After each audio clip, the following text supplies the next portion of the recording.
Assalamualaikum sahabat, ternyata mudah. Setelah ada kesulitan pasti ada kemudahan. Selamat datang penonton setia dan penonton baru. Hari ini saya akan membawakan sebuah kisah tentang dihina miskin sejak lahir. Wanita Kendal bawa uang 1 tronton ke desanya. Kenapa ini bisa terjadi? Tapi sebelum itu, bagi sahabat yang beragama Islam, mari bersama-sama kita tuliskan sholawat untuk Nabi Muhammad Shallallahu Alaihi Wasallam di kolom komentar. Semoga dengan sholawat ini, kita semua kelak mendapatkan syafaat beliau di hari kiamat. Amin ya robbal alamin. Langit pagi di Kendal kala itu kelabu. Kabut tipis masih menggantung di antara pohon-pohon kelapa yang berjejer kaku di pinggiran desa. Di sebuah rumah reot beratap rumbia, tampak seorang gadis kecil duduk memeluk lututnya, menatap tanah yang becek setelah semalaman diguyur hujan. Nama gadis itu Raras, anak dari pasangan Pak Jatmiko dan Bu Lestari, yang kesehariannya mencari nafkah dengan menjual kayu bakar dan sisa sayuran dari kebun tetangga. Rumah mereka tak lebih dari gubuk setengah rubuh. Angin bebas keluar masuk dari celah dinding bambu yang mulai keropos. Atapnya selalu bocor bila hujan tiba. Lantainya masih tanah, lembab dan dingin. Namun yang lebih menusuk daripada dinginnya tanah adalah dinginnya ejekan dari para tetangga. Raras, kamu nggak malu sekolah pakai seragam robek begitu? Teriak seorang anak bernama Wiwik dari depan warung. Ngapain sekolah tinggi-tinggi? Emangnya nanti bisa jadi apa? Jadi pemulung juga, paling. Celetuk Bu Saminah sambil tertawa kecil, disambut gelak tawa para ibu-ibu lain yang sedang duduk sambil mengupas singkong. Raras hanya bisa menunduk. Hatinya remuk, tapi tak pernah ia tunjukkan tangisnya. Ia memilih diam, menggenggam buku catatannya yang lusuh dan berjalan terus menuju sekolah, menembus cemoohan dengan dada sesak. Di rumah, ibunya hanya bisa memeluknya dengan hangat, tak kuasa berkata apa-apa. Air mata Bu Lestari sering jatuh diam-diam setiap malam, saat melihat anak gadisnya yang begitu tabah di tengah gelombang penghinaan. Hari demi hari berlalu. Setiap pagi, Raras harus membantu mengangkut kayu dari hutan kecil di pinggiran desa sebelum berangkat sekolah. Ia juga membantu ibunya berdagang sayur seadanya di pasar pagi. Tapi meski lelah dan dihina, ia tidak pernah absen belajar. Ia menyukai pelajaran bahasa Indonesia dan gemar membaca buku-buku tua pinjaman dari perpustakaan sekolah. Satu malam, saat hujan turun deras dan rumah mereka bocor dari segala penjuru, Raras duduk di bawah lampu minyak sambil menulis sesuatu di buku kecilnya. Tulisan itu adalah janji kepada dirinya sendiri. Aku akan pergi dari desa ini. Aku akan jadi orang berhasil. Bukan untuk membalas dendam, tapi untuk membuktikan bahwa aku bisa. Bahwa Allah pasti membela orang yang sabar. Ketika kelulusan SMA tiba, Raras tidak ikut bersukacita seperti teman-temannya yang merayakan dengan potong tumpeng dan foto-foto. Ia diam-diam pamit pada ibunya, membawa tas lusuh dan sedikit bekal, lalu naik truk barang yang mengarah ke kota Semarang. Ia hanya membawa satu hal, tekad. Hari-hari di kota tidak lebih mudah. Ia sempat tinggal di emperan toko, makan dari sisa makanan warung, hingga akhirnya diterima sebagai pembantu rumah tangga di rumah seorang keluarga baik hati. Ia bekerja tanpa mengeluh, selalu sopan, dan menyempatkan diri belajar dari apapun yang ia lihat. Dari pekerjaan satu ke pekerjaan lainnya, Raras terus berpindah. Dari buruh cuci, pelayan restoran, hingga akhirnya ia bekerja di sebuah perusahaan tambang lokal sebagai staf kebersihan. Tapi Raras bukan orang biasa. Di sela-sela waktu istirahat, ia mengamati proses kerja, mencatat istilah-istilah teknis, dan diam-diam bertanya kepada para insinyur. Ia belajar dengan mata dan telinga, menyerap semua pengalaman.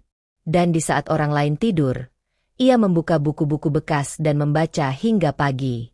Pada usia 25 tahun, ia mendapatkan kesempatan besar, menjadi staf logistik karena pemilik perusahaan melihat ketekunannya. Dari situ, ia mulai membangun koneksi, lalu perlahan membuka usaha sendiri di bidang hasil bumi, terutama rempah-rempah dan kayu olahan. Dengan kerja keras dan berkah dari Allah, bisnisnya berkembang pesat. Ia mulai mengekspor produknya ke luar negeri dan mendapatkan kontrak tetap dari sejumlah mitra dagang. 5 tahun sejak ia meninggalkan desanya, Raras tidak pernah sekalipun pulang. Ia tidak ingin pulang dengan tangan kosong. Ia ingin kembali bukan sebagai anak miskin yang selalu jadi bahan ejekan. Ia ingin kembali sebagai bukti bahwa Allah Maha membolak-balikan nasib manusia. Dan hari itu pun tiba. Di satu pagi yang cerah, sebuah truk tronton warna hijau tua melaju perlahan di jalan utama desa. Truk itu mengguncang tanah, membuat orang-orang keluar dari rumah masing-masing. Tak ada yang tahu siapa pemiliknya.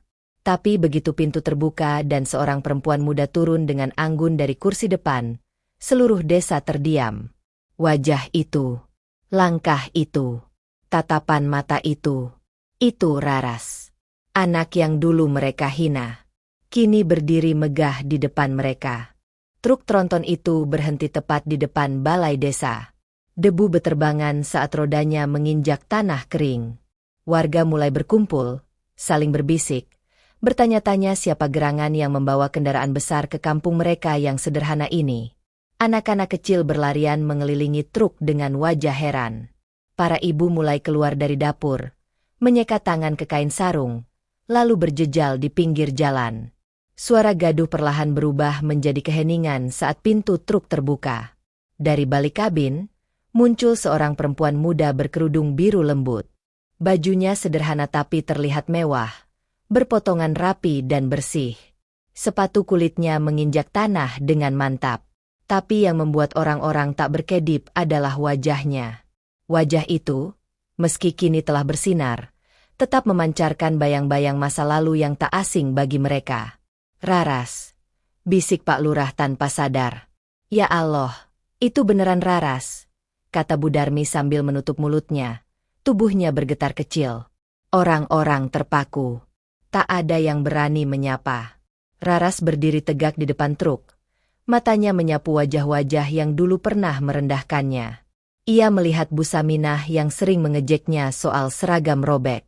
Ia melihat Pak Rebo, tukang kayu yang dulu menertawakannya saat ketahuan mengambil kayu bakar dari hutan. Ia melihat teman-teman masa kecilnya yang dulu hanya bisa mencibir tiap kali ia datang ke sekolah dengan sepatu yang selalu sobek. Lalu Raras tersenyum. Senyum yang tidak menyimpan dendam, hanya menyimpan pembuktian. Bapak Ibu semua, katanya lantang, suaranya lembut tapi tegas. Dulu kalian bilang saya tidak akan jadi apa-apa. Hari ini saya pulang bukan untuk membanggakan diri. Saya pulang untuk berbagi. Karena saya percaya, ketika kita dihina tapi tetap bersabar, Allah tidak akan tinggal diam. Suasana mendadak senyap. Hanya angin yang terdengar menyapu daun-daun pisang di pekarangan warga. Tak lama, Raras memberi isyarat pada sopirnya. Pintu belakang tronton perlahan dibuka. Dan saat itu juga, seluruh desa ternganga. Di dalam truk, tertata rapi puluhan karung putih. Di dalam karung-karung itu, tersimpan tumpukan uang tunai dengan segel bank. Rupiah 100 ribuan yang disusun seperti batu bata, berbaris hingga memenuhi lantai truk. Warga saling berpandangan. Ada yang memegang dada, ada yang langsung terduduk lemas, ada pula yang berbisik dengan gemetar. Astagfirullah. Raras bawa uang 1 tronton. Setiap keluarga akan saya beri 100 juta rupiah, ucap Raras lagi, membuat suasana mendadak gaduh. Tapi bukan hanya itu. Saya ingin bangun sekolah, klinik kesehatan, jalan desa. Kita akan bangun kampung ini agar tidak lagi dipandang sebelah mata. Tiba-tiba terdengar suara tangisan. Seorang ibu tua berlari mendekati Raras, berlutut sambil mencium tangan dan kakinya. Ia menangis tanpa suara, hanya bahunya yang berguncang. Raras mengenali sosok itu, Bu Sumiem, wanita tua yang dulu pernah menamparnya karena dianggap mencuri singkong, padahal saat itu Raras hanya memungut sisa yang dibuang. Maafkan ibu, maafkan, isaknya lirih. Raras membungkuk dan memeluknya. Tak ada kemarahan. Yang tersisa hanyalah keikhlasan yang telah tumbuh dari luka yang lama dipendam. Namun di tengah suasana penuh haru itu, di sudut halaman balai desa, beberapa pemuda tampak tidak senang. Salah satunya adalah Rudi, bekas teman sekelas Raras yang dulu paling sering mengolok-oloknya. Palingan dia cuma pamer. Mana mungkin dia jujur bawa uang sebanyak itu, gumam Rudi pelan, tapi cukup keras untuk didengar beberapa temannya. Mereka saling menatap. Rasa iri perlahan menyusup ke hati. Kebaikan kadang tak diterima semua orang. Dan bagi hati yang telah lama terbiasa membenci, perubahan yang tiba-tiba seringkali membuat mereka lebih marah ketimbang kagum. Di malam harinya, ketika warga sudah pulang dan hanya menyisakan Raras yang duduk di beranda rumah kosong yang dulu adalah tempat tinggal masa kecilnya, langit tampak cerah dengan bintang-bintang bersinar terang. Angin malam berhembus tenang. Tapi di luar pagar, di balik pohon pisang dan bayang-bayang gelap, rencana jahat mulai disusun. Sekelompok pemuda, termasuk Rudi, mulai berbisik-bisik. Kita ambil sedikit saja uangnya. Dia kan kaya. Pasti nggak akan sadar, ujar salah satu dari mereka. Tunggu waktu yang tepat. Rumahnya masih kosong. Besok malam kita masuk, kata Rudi pelan, sambil menatap rumah tua itu yang kini mulai direnovasi. Mereka tidak tahu bahwa di balik pintu, ada sepasang mata yang mengintai dengan penuh curiga. Mata itu milik seseorang yang tak pernah mereka duga akan berpihak pada Raras.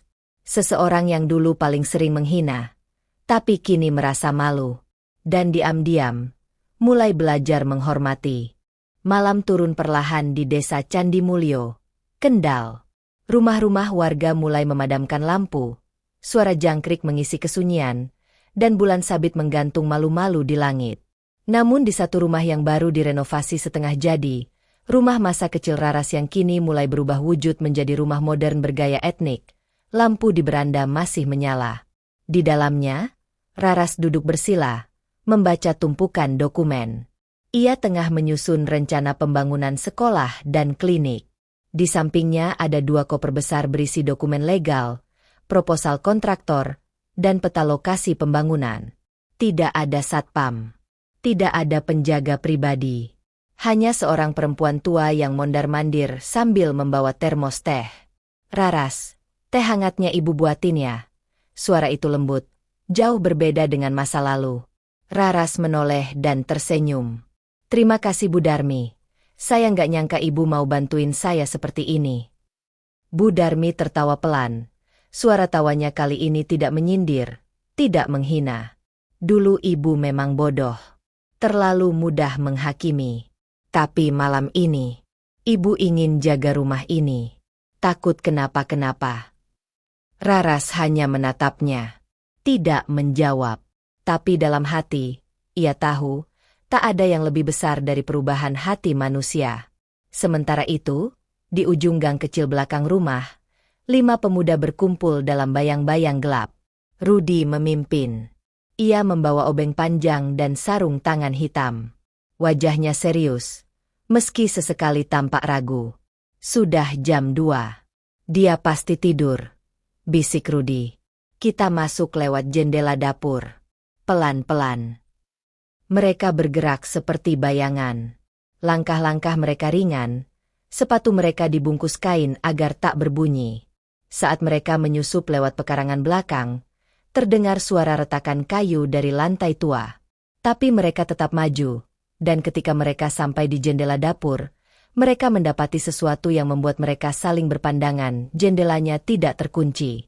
Dia lengah, bisik salah satu dari mereka. Ayo cepat sebelum ketahuan. Satu persatu, mereka masuk. Nafas tertahan. Detak jantung berkejaran. Tapi belum sempat mereka menyentuh gagang koper yang terletak di dekat meja ruang tamu, sebuah suara membelah sunyi. Hei, mau kalian apa di rumah ini? Kelima pemuda itu terpaku. Di ujung ruangan, berdiri sosok yang mereka kenal. Bu Darmi, mengenakan daster batik, tangan gemetar sambil menggenggam sapu. Kalian pikir Raras nggak punya siapa-siapa? Kalian pikir dia bodoh kayak dulu? Ini rumah dia sekarang. Ini desa dia sekarang. Teriaknya. Bu Darmi, kami cuma mau lihat bukan mau nyuri kok. Ujar salah satu dari mereka, berbohong gugup. Jangan bohong. Aku tahu mata kalian penuh rakus. Dulu aku memang sering hina Raras. Tapi Allah kasih aku kesempatan buat tebus dosa. Dan aku gak akan biarin kalian hancurin semua yang udah dia bangun. Salah satu pemuda, yang masih muda, bernama Yanto, jatuh terduduk. Maaf Bu. Saya ikut-ikutan Rudi aja. Saya nggak tega, Bu. Tiba-tiba, lampu menyala. Dari tangga rumah, Raras turun dengan tenang. Ia tidak terkejut. Ia tidak panik. Hanya wajahnya yang memancarkan kedewasaan dan keteguhan. Kalau kalian butuh uang, kenapa gak bilang langsung ke saya? Ujarnya pelan tapi menusuk. Saya nggak pelit. Tapi jangan jadi pencuri. Jangan hancurkan harga diri kalian hanya karena iri. Rudi menunduk. Tangannya mengepal. Ia ingin membantah. Tapi hatinya seperti ditampar berkali-kali. Aku malu. Raras. Aku dulu yang paling sering hina kamu. Sekarang kamu bantu semua orang. Bahkan Bu Darmi yang paling galak, sekarang jadi penjagamu. Raras menatapnya lama.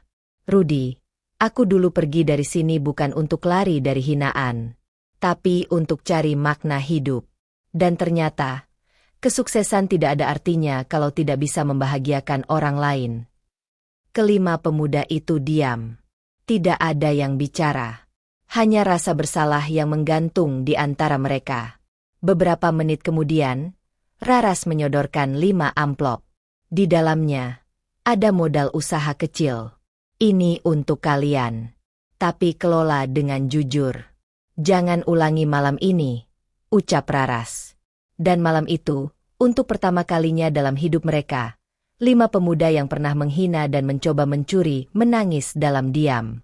Sementara di luar, angin berhembus lembut. Seolah mengusap luka-luka yang pelan-pelan mulai disembuhkan oleh tangan kasih yang tak pernah menuntut balas. 3 hari setelah kejadian pencurian yang gagal itu, suasana desa kembali tenang. Pekerja bangunan mulai ramai merenovasi rumah masa kecil Raras menjadi rumah baca dan pusat kegiatan belajar. Jalan desa yang dulu becek mulai dipadatkan. Papan pembangunan sekolah mulai berdiri, dan klinik desa sudah mulai digali pondasinya. Namun di tengah semua aktivitas itu, pagi yang cerah diwarnai sebuah kejadian mengejutkan.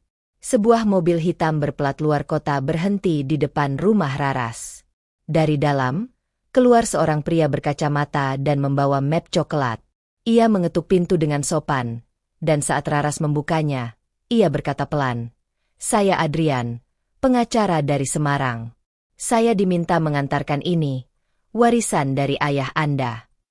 Raras tertegun. Sudah bertahun-tahun ayahnya, Pak Jatmiko, meninggal dunia dalam kesunyian dan kesederhanaan.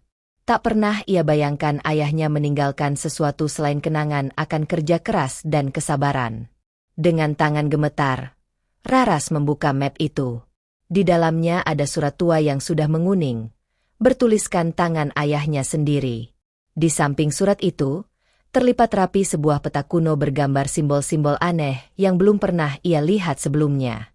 "Anakku, jika engkau membaca ini, berarti engkau telah berhasil melampaui cobaan hidupmu. Tapi ada satu warisan terbesar yang harus kau jaga. Hutan larangan di balik Gunung Prawoto adalah milik keluarga kita sejak 7 turunan. Di sanalah keberkahan dan ujianmu yang berikutnya menanti." Jatmiko. Raras tercekat. Hutan larangan itu selama ini dianggap sakral.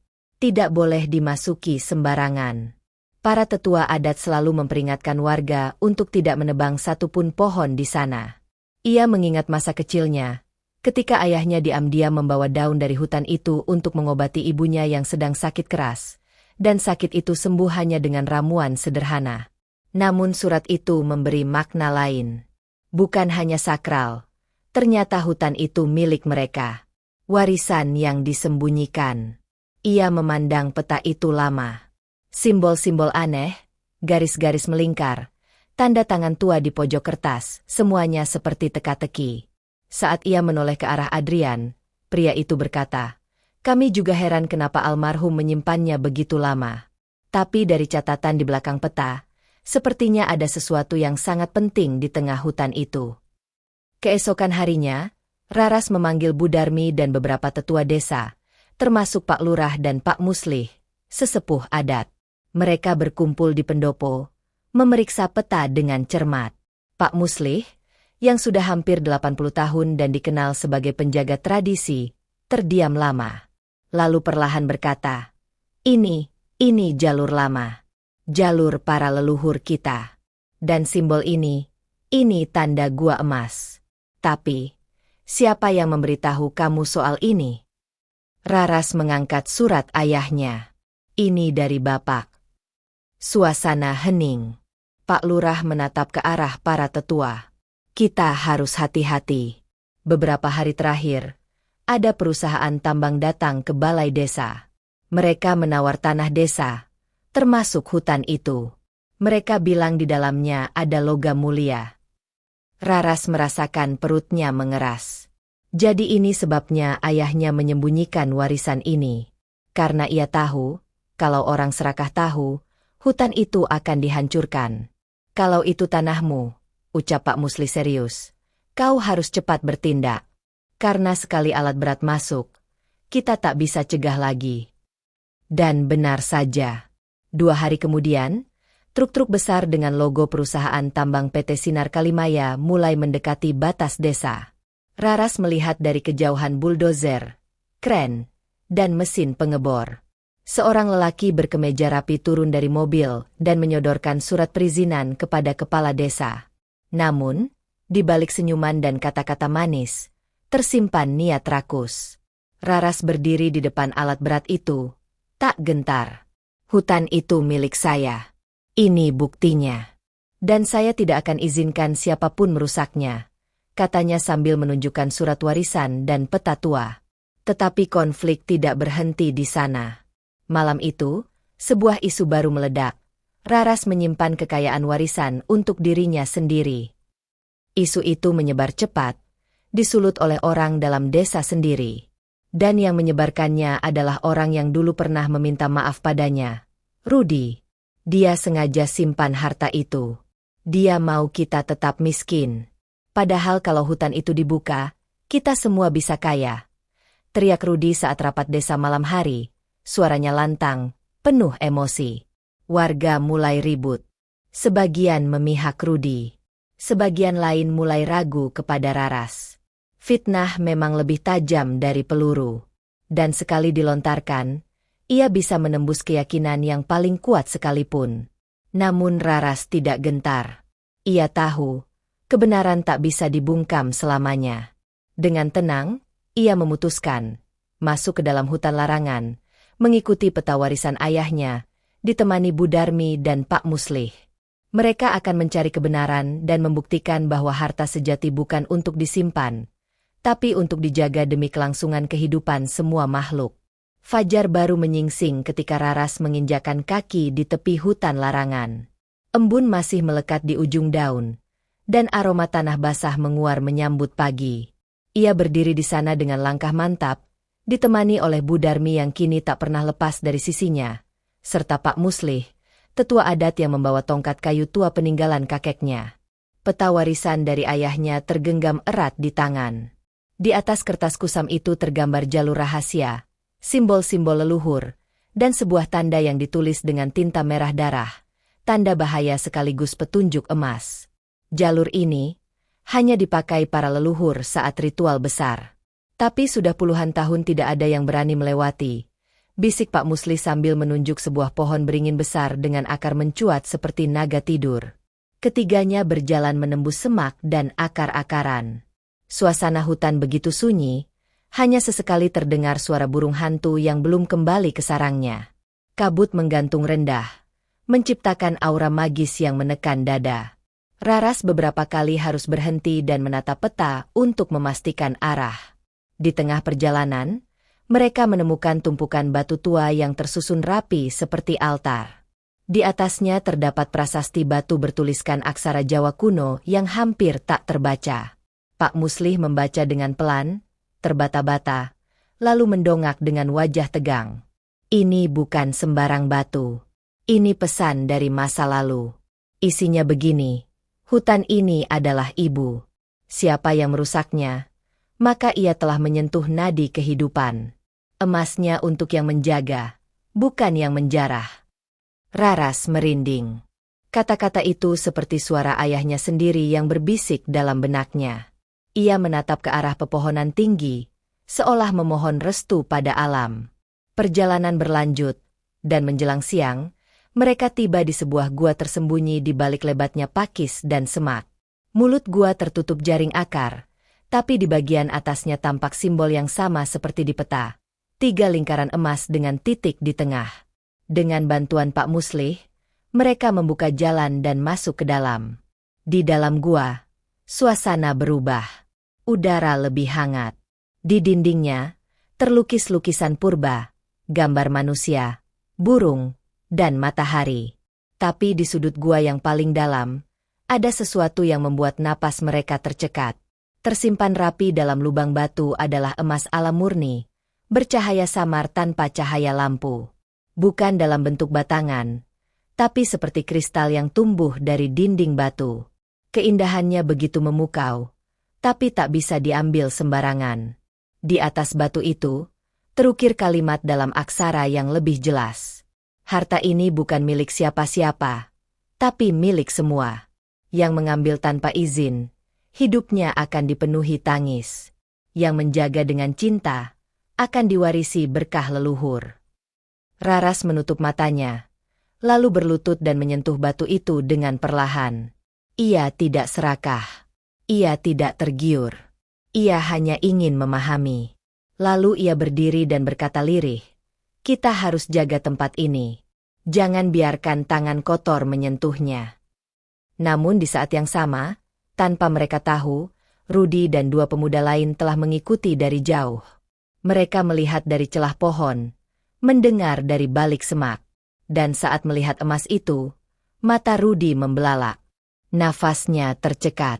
Tapi bukannya menyadari arti penting dari warisan itu, ia langsung memotret gua dengan ponselnya dan mengirim ke seseorang. Pihak perusahaan tambang.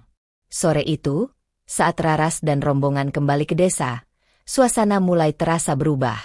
Warga desa terbelah. Ada yang menganggap Raras sebagai penyelamat, tapi ada pula yang menganggapnya penghalang rejeki. Di tengah kekacauan itu, pihak perusahaan tambang datang dengan surat perintah eksplorasi. Mereka mengklaim sudah mendapatkan izin dari beberapa tokoh desa, termasuk dari Rudi yang diam-diam memalsukan tanda tangan Pak Lurah. "Kami akan memulai eksplorasi besok pagi," ucap salah satu direktur dengan tegas. "Tidak bisa," balas Raras lantang. "Hutan itu milik keluarga saya. Saya punya bukti." Tapi suara Raras teredam oleh keributan warga yang mulai emosi. Teriakan bersahutan. Tuduhan dan fitnah beterbangan. Dan di tengah semua itu, Rudi berdiri di depan balai desa, mengangkat suaranya. Raras ingin simpan harta itu untuk dirinya sendiri. Kalau dia jujur, kenapa nggak dibagi ke kita semua? Dia cuma perempuan biasa yang tiba-tiba jadi penguasa. Suasana mulai memanas. Dan ketika malam tiba, truk-truk perusahaan mulai parkir di perbatasan hutan. Buldozer siap dijalankan. Tanah leluhur yang sakral, kini berada di ambang kehancuran. Tapi Raras tahu, ini belum akhir. Ia tidak sendiri. Ia punya keyakinan, ia punya warisan 2 orang tuanya. Dan kini, ia punya tekad untuk berdiri melawan demi menjaga warisan yang dititipkan Allah dan leluhur. Matahari belum sepenuhnya terbit ketika suara mesin berat mulai menggelegar di ujung desa. Truk-truk tambang memasuki jalur hutan, menggetarkan tanah dan hati warga yang terbelah. Sebagian hanya bisa menatap dari kejauhan, sebagian lain tampak sibuk membantu para pekerja tambang, menganggap apa yang terjadi adalah rejeki besar yang tak boleh disia-siakan. Tapi di depan gerbang hutan larangan, berdiri satu sosok yang tegak seperti batang pinang. Raras, mengenakan baju panjang berwarna tanah, kerudung tersampir sederhana, wajahnya tanpa ragu. Di belakangnya, berdiri Bu Darmi, Pak Muslih, dan beberapa warga tua yang masih menjunjung adat. Mereka membawa bendera kecil bertuliskan, "Tanah leluhur, bukan untuk dijual." Dari kejauhan, truk penggali mulai mendekat, dikawal mobil perusahaan dengan kaca gelap. Seorang pria muda turun dari kendaraan itu, mengenakan jas dan lencana perusahaan. Di belakangnya, muncul sosok yang tak asing. Rudy, berdiri dengan senyum sinis. Singkirkan diri, Raras. Ini jalan pembangunan. Jangan halangi kemajuan, ujar pria dari perusahaan. Kalau kalian mau bangun, bangun di tempat lain. Jangan sentuh hutan ini, tegas Raras, matanya tajam menusuk. Kami punya izin, dari kepala desa. Sang direktur mengangkat map dokumen. Dokumen itu palsu, bentak Pak Muslih. Tanda tangan Pak Lurah dipalsukan. Kami tidak pernah setuju. Keributan pun pecah. Warga yang semula diam, mulai berdatangan. Ada yang mendukung Raras, ada yang tergiur dengan janji uang perusahaan. Suasana jadi panas. Teriakan bersahutan. Raras egois. Dia cuma mau simpan harta itu sendiri. Dia bawa uang 1 tronton, sekarang mau rampas hutan juga. Di tengah kekacauan itu, tiba-tiba terdengar teriakan dari arah balai desa. Pak Lurah muncul, digotong oleh anaknya. Wajahnya pucat, tubuhnya lemah, tapi tangannya masih mengepal. Dokumen itu bohong, saya tidak pernah tanda tangan, katanya lirih. Tiba-tiba suasana membeku. Warga yang semula ribut mulai diam. Semua mata tertuju pada Rudy. Wajahnya memucat. Keringat dingin mengalir. Ia mencoba melangkah mundur, tapi langkahnya goyah. Raras menatapnya dengan dalam. Kenapa kamu lakukan ini, Rudy? Aku sudah maafkan kamu. Aku beri modal. Aku beri kesempatan. Tapi kamu malah menghancurkan apa yang aku perjuangkan. Rudy menunduk. Dadanya naik turun. Aku pikir kamu cuma mau cari nama. Aku pikir kamu gak tulus. Tapi waktu aku lihat gua itu, emas itu, aku tahu aku salah. Tapi aku udah terlanjur kirim lokasi ke mereka. Tangisnya pecah. Tapi penyesalan tak bisa menghentikan truk-truk yang mulai bergerak. Operator alat berat telah duduk di balik kemudi. Mesin sudah menyala. Tanah leluhur di ambang penggalian. Raras tak menunggu lagi. Ia melangkah maju, berdiri di depan buldozer, hanya 1 meter dari mata besi yang tajam. Suara warga menahan nafas. Operator bingung, melihat seorang perempuan berdiri diam di jalur mesin. Tangan Raras terangkat. Tubuhnya tenang meski tanah bergetar. Kalau kalian mau gali hutan ini, injak saya dulu, katanya pelan tapi menggema. Tak ada yang bergerak. Bahkan operator mesin pun ragu. Dalam hati kecil mereka, ada suara yang berkata, ini bukan proyek biasa. Ini tanah keramat. Dan saat itu juga, sesuatu yang tak masuk akal terjadi. Langit mendung tiba-tiba menyapu cerahnya pagi. Angin bertiup kencang. Ranting-ranting pohon berderak keras. Dan dari dalam hutan, terdengar suara dengungan berat seperti gemuruh tanah. Burung-burung beterbangan panik. Kabut turun mendadak. Para tetua mulai membaca doa. Pak Muslih berseru, leluhur marah. Jangan sentuh hutan ini. Truk-truk mulai mundur. Operator mesin melompat turun ketakutan. Para pekerja lari terbirit-birit. Pria dari perusahaan memaki dan mencoba memaksa mereka kembali. Tapi tidak ada yang berani menyentuh alat berat lagi. Ini bukan urusan manusia semata, kata Budarmi dengan suara bergetar. Hutan ini punya penjaga yang tak terlihat dan mereka sudah bangun. Rudy jatuh terduduk. Mulutnya bergetar. Aku lihat sesuatu di hutan itu tadi malam. Ada mata merah, suara yang memanggil namaku. Aku pikir aku mimpi, tapi sekarang, aku yakin aku salah besar. Sore itu, perusahaan tambang menarik alat-alat beratnya. Mereka kalah bukan karena kekuatan, tapi karena rasa takut yang muncul dari dalam hati. Dan Raras? Ia berdiri diam, menangis pelan. Bukan karena takut, tapi karena tahu, ini baru awal. Dalam mimpinya malam itu, seorang perempuan tua berpakaian adat Dayak datang kepadanya. Wajahnya penuh kasih, tapi matanya menyimpan rahasia besar. Anakku, kau baru membuka satu pintu. Masih ada 3 penjaga lagi yang harus kau temui sebelum hutan ini benar-benar aman. Pagi berikutnya, suasana desa perlahan tenang. Truk-truk tambang telah meninggalkan tanah mereka. Namun bukan berarti ancaman telah usai. Raras tahu, hutan itu masih menyimpan rahasia yang belum terungkap. Pesan dalam mimpi tentang 3 penjaga lainnya menghantuinya sejak semalam. Ia berjalan di halaman rumah, menatap pepohonan tua di kejauhan, seolah menunggu sebuah petunjuk datang dari langit. Sementara itu, dari arah barat desa, datanglah seorang tamu tak biasa. Adrian, seorang antropolog muda dari Yogyakarta, mengendarai sepeda motor tua dengan tas ransel besar di punggung. Ia datang karena mendengar berita viral tentang hutan larangan Kendal dan lukisan purba yang ditemukan di dalam gua.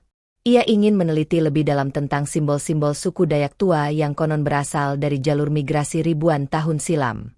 Saat bertemu Raras, Adrian mengeluarkan gulungan kertas tua yang didapatnya dari koleksi peninggalan kolonial. Saat dibuka, Raras terkejut. Peta itu sama persis dengan peta warisan ayahnya. Namun, versi Adrian lebih lengkap. Ada simbol tambahan, 4 lingkaran besar yang mengelilingi gambar pohon besar di tengah.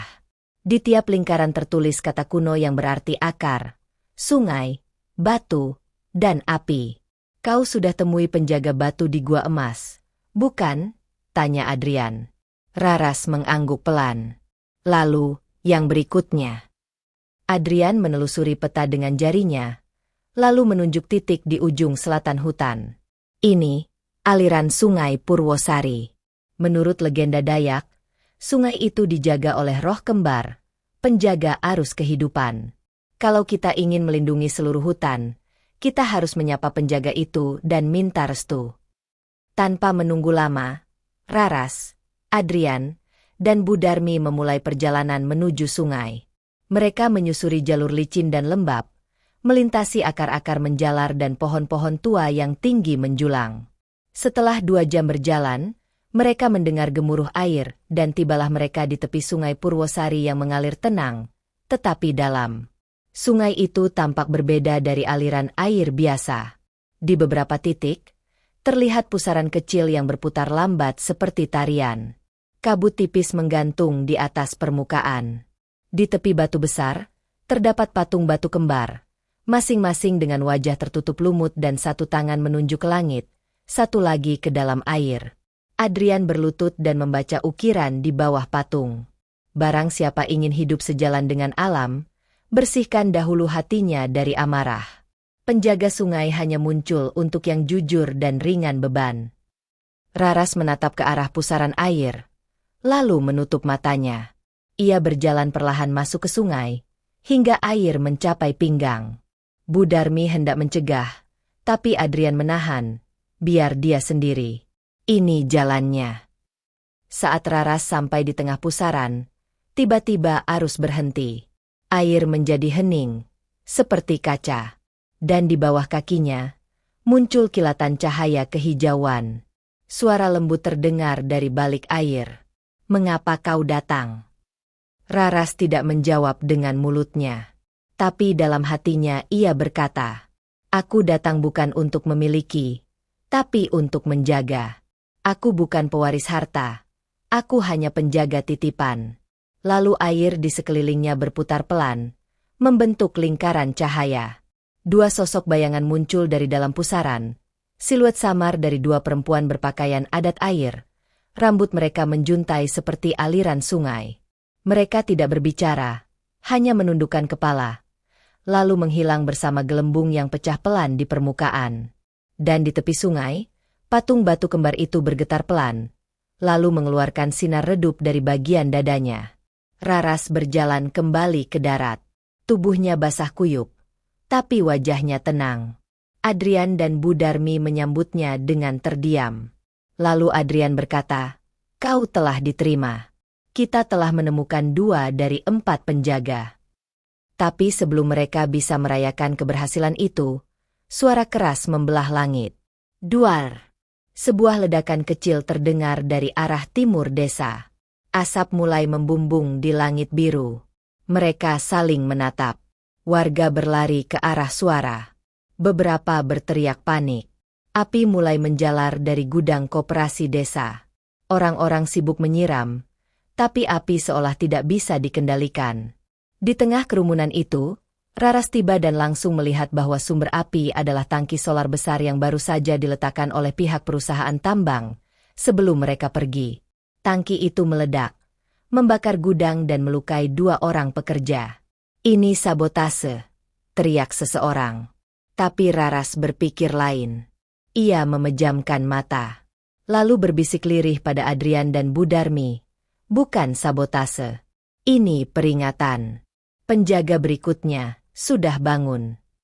Malam itu, saat warga sibuk memadamkan api dan membersihkan puing-puing, Raras duduk di beranda rumahnya, memandangi langit yang mulai gelap. Di dadanya, sebuah keyakinan tumbuh. 2 penjaga telah ia temui. 2 lagi menanti. Tapi waktu semakin sempit. Dan ia tahu, musuh yang lebih besar dari luar desa mulai bergerak dalam diam. Langit kendal mulai berubah warna sejak kejadian ledakan tangki solar. Malam-malam menjadi lebih sunyi, udara terasa berat, dan burung-burung enggan berkicau saat fajar menyingsing. Warga desa mulai resah. Mereka tidak tahu bahwa di balik langit yang terlihat biasa, ada getaran dari dunia lain yang perlahan bangkit. Raras duduk di pendopo rumah baca, bersama Adrian dan Bu Darmi. Di hadapan mereka, peta tua yang diwariskan ayah Raras terbentang penuh, dengan jejak-jejak baru yang mereka tandai.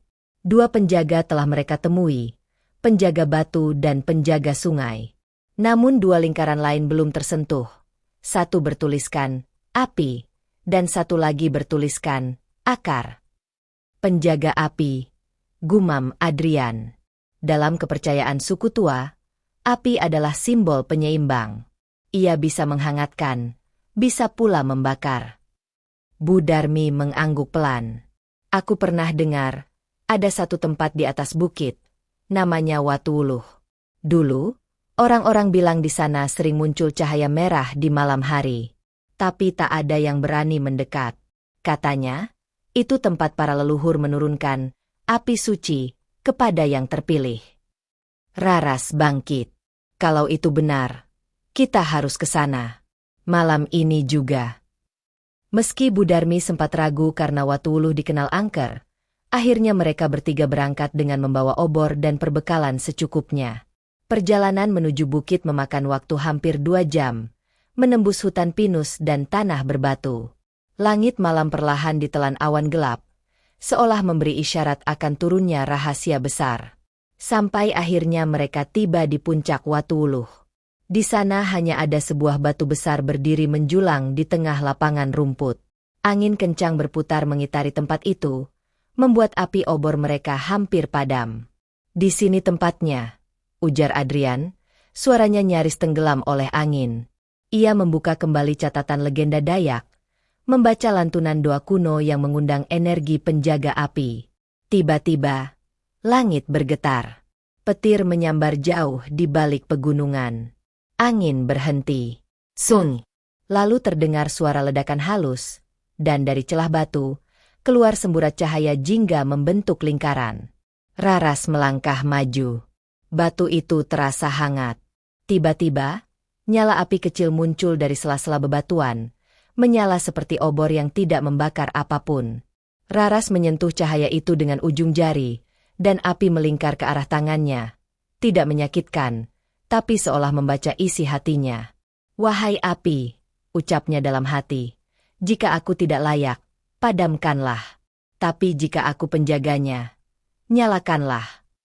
Api itu tidak padam, malah berubah menjadi lebih terang, membentuk simbol matahari kecil di permukaan batu. Lalu dari arah timur, muncul sosok bayangan. Tubuhnya tinggi besar, mengenakan jubah merah tua dengan topeng kayu bercorak api. Sosok itu tidak berbicara. Ia hanya berdiri di balik nyala cahaya, lalu mengangkat tangan, dan menunjuk ke arah barat daya desa. Raras terdiam. Apa itu? Adrian menarik nafas cepat. Itu, Arah ke tambang tua yang sudah ditutup sejak zaman Belanda. Ada desa mati di sana. Tempat penuh abu dan batu hitam. Mungkin itu tempat penjaga akar. Namun sebelum mereka bisa melangkah kembali ke bawah, suara langkah cepat memecah malam. Seorang pemuda berlari ke arah mereka, terengah-engah. Raras, cepat pulang.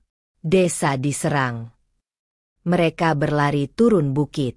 Saat tiba di batas desa, asap mengepul di udara. Bukan dari api, tapi dari gas. Sejumlah pria tak dikenal berpakaian seragam proyek menyerbu area koperasi, mencoba mengambil alih lahan yang telah Raras wakafkan untuk masyarakat. Mereka datang dengan truk, satpam bayaran, dan surat-surat perjanjian baru yang penuh tipu muslihat. Raras tidak tinggal diam. Ia berdiri di gerbang koperasi, menghadang mereka. Tempat ini bukan milik kalian. Ini tanah wakaf, disaksikan oleh desa, oleh Allah, oleh langit dan bumi. Tapi para penyerbu itu hanya tertawa. Salah satu dari mereka berkata, "Kami tidak peduli siapa kamu. Kami dibayar untuk ambil alih." Tiba-tiba, angin berhembus kencang dari arah bukit.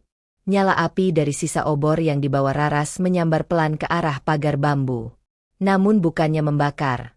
Api itu membentuk lingkaran dan menyala seperti tameng. Para penyerbu mundur, ketakutan melihat nyala yang tidak masuk akal itu. Adrian berbisik, "Itu penjaga api. Dia bersama kita sekarang." Saat para penyerbu melarikan diri, salah satu dari mereka berteriak, "Ini belum selesai. Bos kami belum datang. Dia akan ambil semuanya, termasuk hutan itu."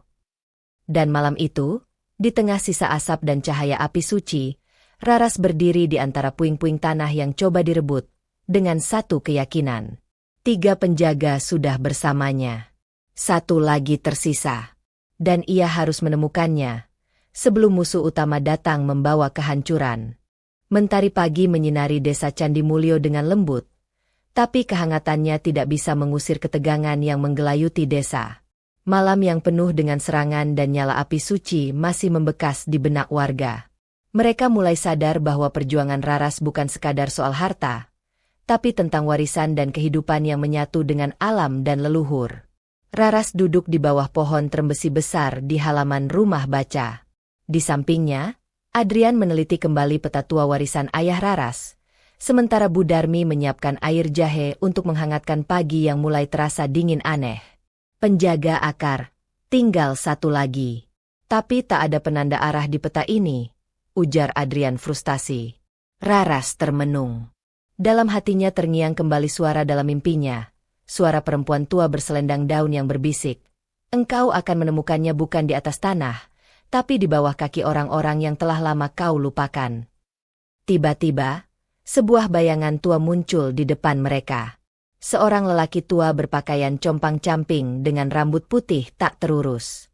Orang-orang memanggilnya Mbah Wiryo, sang penjaga makam desa yang selama ini dianggap aneh dan lebih banyak menghabiskan waktu bicara dengan batu nisan.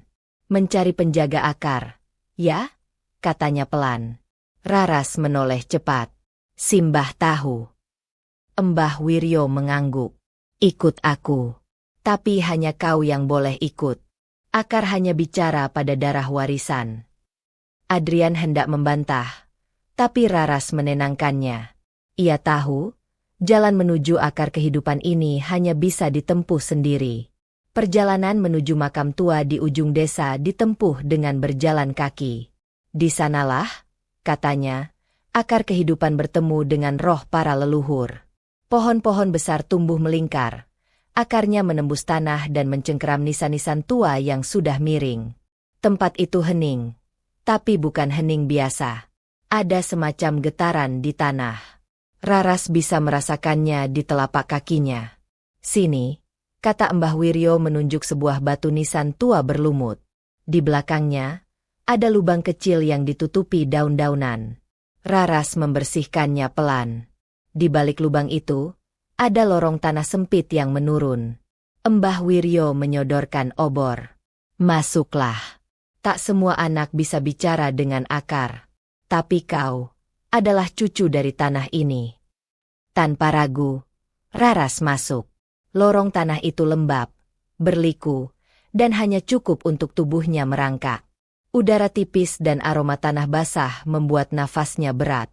Tapi ia terus maju, hingga tiba-tiba lorong itu melebar menjadi gua bawah tanah.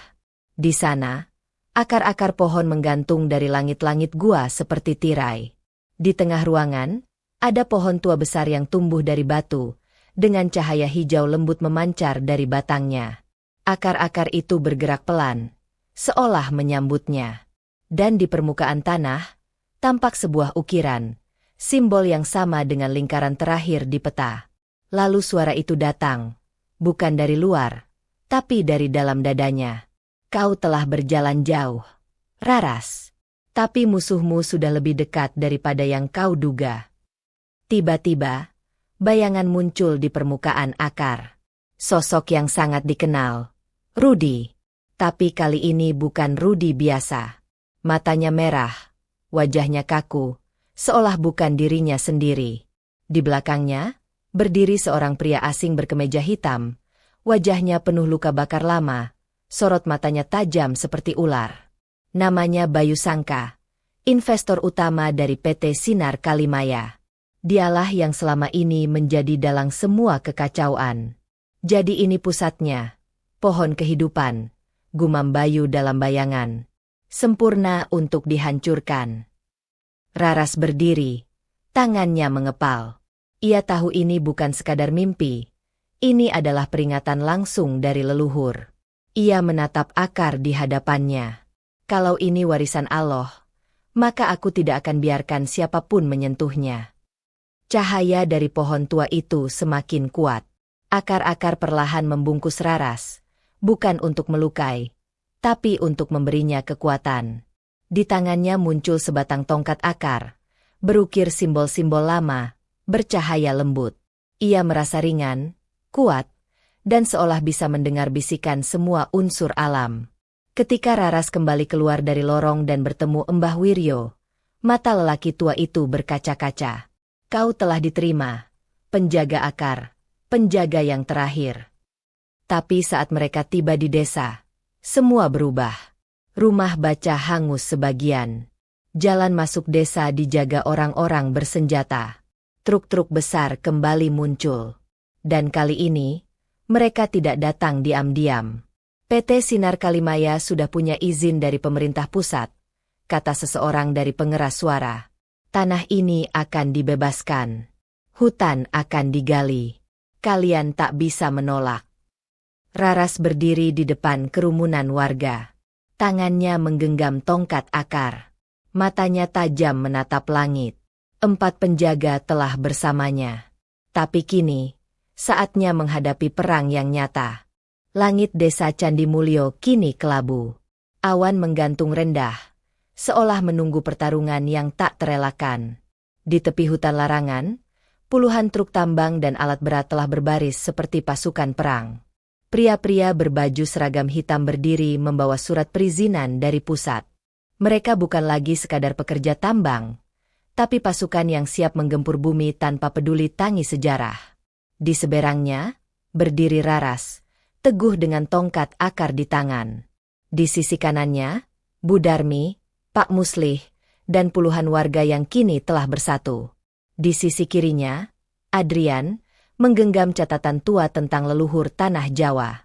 Di belakang mereka, berdiri pohon-pohon raksasa, seolah ikut menjaga diam-diam. Dari arah jalan desa, terdengar derap sepatu yang cepat. Rudy datang tergopoh-gopoh. Wajahnya pucat, tubuhnya gemetar. Raras, dia datang. Bayu Sangka. Dia bawa orang-orang bersenjata. Mereka ingin ambil alih desa malam ini juga. Raras menoleh, tak terkejut. Biarkan dia datang. Leluhur sudah bangun. Dan Allah telah menyiapkan ini semua. Sore itu, tepat pukul 5, Bayu Sangka turun dari mobil mewahnya. Wajahnya seperti binatang buas yang haus darah. Luka bakar lama di pipinya terlihat seperti topeng perang. Ia menatap Raras dari kejauhan, lalu mengangkat mikrofon kecil yang terhubung ke pengeras suara. Kau pikir kau bisa hentikan kami hanya dengan tongkat kayu dan cerita kuno? Suaranya menggema. Ini dunia nyata. Raras. Dunia yang bergerak dengan uang, bukan akar dan mimpi. Raras melangkah ke depan. Tongkatnya bergetar pelan. Angin mulai bertiup. Dedaunan bersiul pelan. Di belakangnya, 4 simbol bersinar di tanah. Batu, air, api, dan akar. Dunia ini bukan hanya milik uang, Bayu. Dunia ini juga milik mereka yang menjaga, bukan hanya mereka yang menguasai. Bayu tertawa sinis, lalu memberi aba-aba.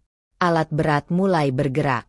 Buldozer raksasa mendekat ke hutan larangan, dan suara mesin menggerung seperti binatang lapar. Tapi saat buldozer menyentuh batas pohon pertama, tanah berguncang keras. Akar-akar raksasa mencuat dari dalam bumi, melingkar cepat dan menghantam roda besi. Suara logam patah terdengar. Operator buldozer berteriak dan meloncat keluar, ketakutan. Lalu dari balik pepohonan, keluar cahaya merah, hijau, biru dan kuning, melingkar seperti pusaran yang menaungi Raras dan warga. 4 penjaga muncul bersamaan. Tak berbentuk manusia biasa, tapi sosok bayangan bercahaya, masing-masing memancarkan unsur yang mereka jaga. Warga yang menyaksikan langsung berlutut, menangis, dan membaca doa-doa dengan suara gemetar. Bayu mundur 1 langkah. Apa ini? Ini sihir. Raras maju 1 langkah. Tongkatnya menghantam tanah sekali. Getaran muncul seperti gelombang. Seluruh alat berat berhenti seketika. Mesinnya mati satu persatu. Truk-truk tak bisa menyala. Telepon satelit mati. Bahkan sinyal pun hilang dari seluruh perangkat elektronik. Kau tak melawan aku, Bayu, ujar Raras lirih. Kau melawan bumi itu sendiri. Dalam kepanikan, Bayu mencoba lari. Tapi akar-akar pohon menutup jalan keluar. Cahaya api melingkari jalur kabur. Dari arah sungai, air meluap, tapi bukan untuk menghancurkan, melainkan untuk menyucikan batas desa dari niat jahat. Bayu akhirnya terduduk di tanah, menjerit ketakutan. Rudi mendekat, lalu tanpa berkata apa-apa, mendorongnya ke tanah basah, memaksanya sujud. Dulu aku ikut kamu karena aku buta. Tapi sekarang, aku melihat kebenaran di kaki Raras. Dan hari itu, tanpa senjata, tanpa bentrokan, tanpa darah, tanah Candi Mulyo menang. Beberapa minggu kemudian, desa itu berubah. Jalan desa diaspal dengan batu alami, bukan beton. Sekolah baru berdiri dengan dinding dari kayu hutan yang jatuh sendiri, tidak ditebang. Klinik kesehatan gratis dibuka dengan tenaga medis dari mahasiswa relawan. Hutan larangan berubah menjadi hutan edukasi dan ekowisata. Tapi batas sucinya tetap dijaga. Setiap pengunjung harus menulis pesan untuk bumi sebelum masuk. Di sebuah sore yang sejuk, Raras duduk di tepi sungai, menatap cahaya senja yang menari di permukaan air. Di tangannya, ia memegang catatan terakhir dari ayahnya, yang baru ditemukan di sela tumpukan buku tua. Anakku, jaga bukan hanya tanah, tapi juga hati manusia di atasnya. Karena kadang, musuh bukan datang dari luar, tapi dari dalam rasa tamak yang tak dikenali.